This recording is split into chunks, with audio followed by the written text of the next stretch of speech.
ওরে গুলাম তো আমার বড় চাচা, আর আমার বাপের নাম কয় গুলাম। হ্যাঁ, রাগ যে আমার মাথায় উঠে গেল, বল্টু নড়িটা যেই বাজান। তুমি মারতে পারবা না আর আমি মারতে পারবো না না। আরে আমার রাগ এবার মাথাতে চুলি উঠে গেল। কাহেরে পেটনির গোষ্ঠী। ওমা ওমা ওমা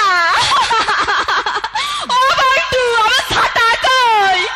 এই তো ছাতা, গুলামের বাচ্চা গুলাম।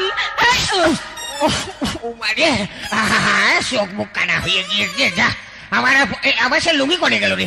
বল্টু তুই কিন্তু হাইতেই যাই, দাঁড়া দাঁড়া, তুই হাইতেই যাই, দাঁড়া। এবার আমার লাগিনি কো। দাঁড়া, আমি যে বেশি মার খেলাম নাকি রে। ওল্লা মরিয়াছে। আব্বা না দুইটাই মারছে। আব্বা আব্বা, আমি আর যুদ্ধ দেখবো না আব্বা, আমি অনেক যুদ্ধ দেখেছি। কে দেখবি না, দেখে কেবল মায়ের খালি বাপে।